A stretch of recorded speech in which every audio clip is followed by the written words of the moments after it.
अगर हम किसी कंटेनर में हाइड्रोजन रखकर उसके थ्रू इलेक्ट्रिक डिस्चार्ज को पास कराते हैं या फिर इसे किसी भी टाइप की एक्सटर्नल एनर्जी देते हैं तो इसके जो एटम्स हैं वो एमिट करते हैं कुछ सर्टेन फ्रीक्वेंसीज के इलेक्ट्रोमैग्नेटिक रेडिएशंस। तभी इसके स्पेक्ट्रम में हमें देखने को मिलती हैं कुछ सर्टेन फ्रीक्वेंसीज की लाइंस, और इसी तरह के स्पेक्ट्रम को हम बोलते हैं लाइन स्पेक्ट्रम।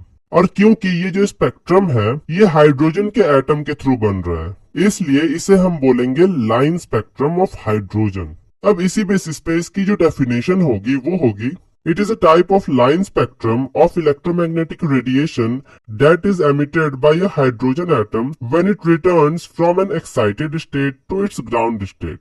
यानी कि सिंपली जब हम एक हाइड्रोजन एटम को किसी भी टाइप की एक्सटर्नल एनर्जी देते हैं तो वो एक्साइटेड स्टेट में चला जाता है और फिर उसे ग्राउंड स्टेट में वापस आने के लिए उस एनर्जी को रिलीज करना पड़ता है जो उसने एब्जॉर्ब किया था। और उन्हीं सर्टेन फ्रीक्वेंसीज की एनर्जी से जो स्पेक्ट्रम बनता है उसे ही हम बोलते हैं लाइन स्पेक्ट्रम ऑफ हाइड्रोजन।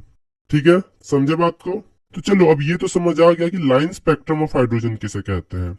तो चलिए अब ये जानते हैं कि इन हाइड्रोजन स्पेक्ट्रल लाइंस को डिस्कवर किसने किया था। तो इन लाइंस को डिस्कवर किया था एक स्विस मैथमेटिशियन और फिजिसिस्ट ने जिनका नाम था जोहान जैकब बामर। इसलिए हम इन हाइड्रोजन के स्पेक्ट्रल लाइन के कलेक्शन को बामर सीरीज भी बोलते हैं। और इन्होंने इन लाइंस को डिस्कवर करने के साथ साथ एक ऐसा फॉर्मूला भी दिया था जिसके थ्रू हम इन लाइंस के वेव नंबर को फाइंड आउट कर सकते हैं। अब जिन लोगों को नहीं पता कि वेव नंबर क्या होता है तो वो बस इतना समझ लें कि the wave number is the number of waves present in 1 unit length, और इसकी जो यूनिट होती है वो होती है सेंटीमीटर। यानी कि सिंपली बताऊं तो 1 सेंटीमीटर में कितने वेव्स प्रेजेंट होंगे उसी को हम उसका वेव नंबर बोलेंगे। और ये वेव नंबर डायरेक्टली प्रोपोर्शनल होता है उस रेडिएशन के फ्रीक्वेंसी से और इनवर्सली प्रोपोर्शनल होता है उस रेडिएशन के वेवलेंथ से। ठीक है, समझे बात को? तो अब जो फॉर्मूला बामर साहब ने दिया था वो था 1,09,677 multiplied by 1 divided by 2 square minus 1 divided by n square पर सेंटीमीटर। तो अब यहाँ पर इसमें जो n की वैल्यू होगी वो होगी 3, 4, 5, 6 और इसी तरह से इन्फिनिटी तक कोई भी नंबर हो सकता है। बट यहाँ पर अब ये सवाल आता है कि ये जो वैल्यूज हम यूज कर रहे हैं n के जगह पे, ये हम कौन से कंडीशन में किस नंबर को यूज करेंगे। तो यहाँ पर हम n के जगह पे 3 को तब यूज करेंगे जब हमें इस हाइड्रोजन स्पेक्ट्रम के फर्स्ट लाइन का वेवलेंथ निकालना हो, और n के जगह पे 4 को तब यूज करेंगे जब हमें इस सेकेंड लाइन का वेवलेंथ निकालना हो, 5 को तब यूज करेंगे जब इस थर्ड लाइन का निकालना हो, 6 को तब यूज करेंगे जब इस फोर्थ लाइन का निकालना हो, एंड सो ऑन। और जब इसके वैल्यूज को पुट करके हम इसे सॉल्व करेंगे तो इसका जो आंसर आएगा वो इनके वेवलेंथ्स का रेसिप्रोकल होगा।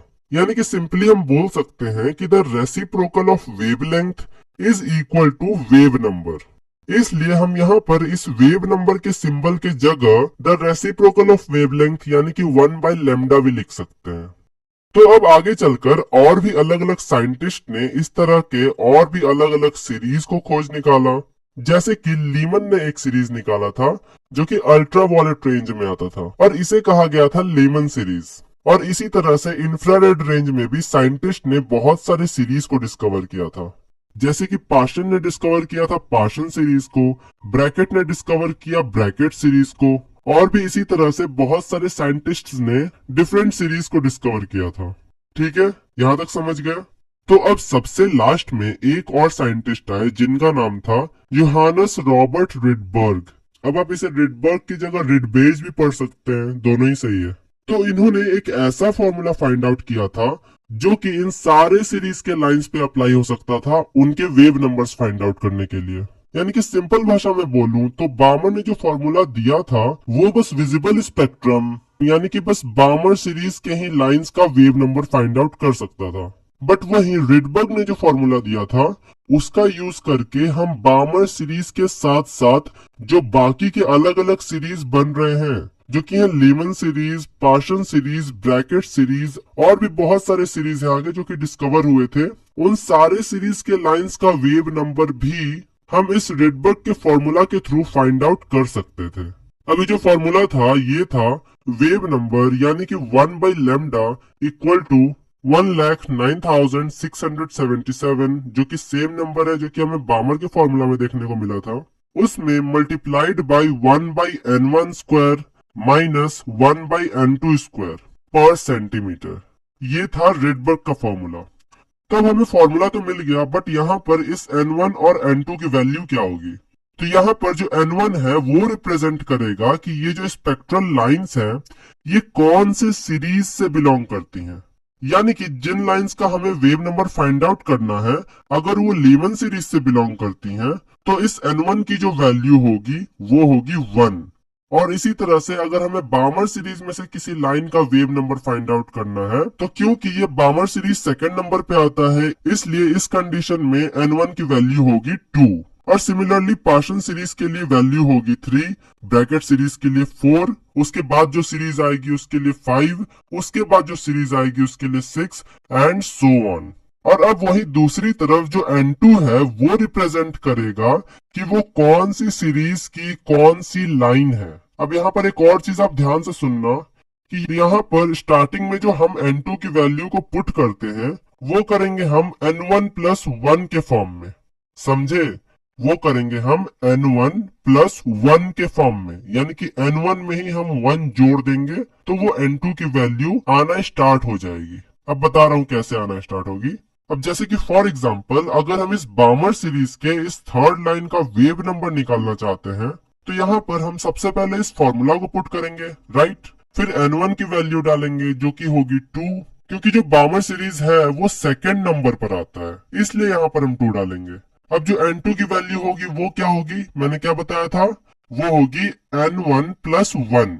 अब हमने n1 की वैल्यू डाली थी 2 तो उसमें 1 ऐड कर देंगे तो वो क्या हो जाएगा, वो हो जाएगा 3। बट ये जो 3 है ये इस सीरीज के फर्स्ट लाइन की वैल्यू है। ध्यान से सुनना, ये इस सीरीज के फर्स्ट लाइन की वैल्यू है। अब अगर हमें और आगे के लाइंस की भी वैल्यू चाहिए तो हम सिंपली 1 और ऐड करते जाएंगे हम जितने भी लाइंस आगे बढ़ेंगे। इट मीन्स कि इस सेकेंड लाइन की जो वैल्यू होगी वो होगी 4, फिर थर्ड लाइन की होगी 5। तो यहाँ पर इस इक्वेशन में हम n2 की जगह 5 पुट करेंगे, फिर इसे सॉल्व कर देंगे तो इस बामर सीरीज के थर्ड लाइन का वेव नंबर हमें मिल जाएगा। और ये जो वेव नंबर हमें मिलेगा इस थर्ड लाइन का, ये इस थर्ड लाइन के वेवलेंथ के रेसिप्रोकल होगा, समझे? और इसी तरह से हम बाकी सारे सीरीज और उनके लाइंस की वैल्यूज पुट करके उनका वेव नंबर फाइंड आउट कर सकते हैं। समझ में आई बात? तो चलिए अब लास्टली कुछ इंपॉर्टेंट पॉइंट्स देख लेते हैं इस टॉपिक से रिलेटेड। तो जो फर्स्ट पॉइंट है वो है कि एक बामर सीरीज ही ऐसा सीरीज है जो कि इलेक्ट्रोमैग्नेटिक स्पेक्ट्रम में विजिबल रीजन में आता है, यानी कि बस इसी बामर सीरीज को ही हम अपने नेकेड आइज से देख सकते हैं। फिर जो सेकंड पॉइंट है वो है कि ये जो वैल्यू है 1,09,677 पर सेंटीमीटर जो कि बामर और रिडबर्ग दोनों के फॉर्मूलाज में यूज हुआ है, इस वैल्यू को हम बोलेंगे रिडबर्ग कांस्टेंट।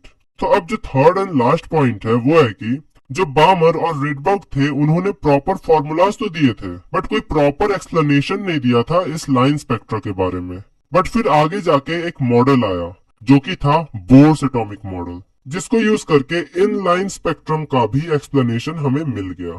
तो नेक्स्ट वीडियो में हम इसी बोर्स एटॉमिक मॉडल के बारे में पढ़ेंगे।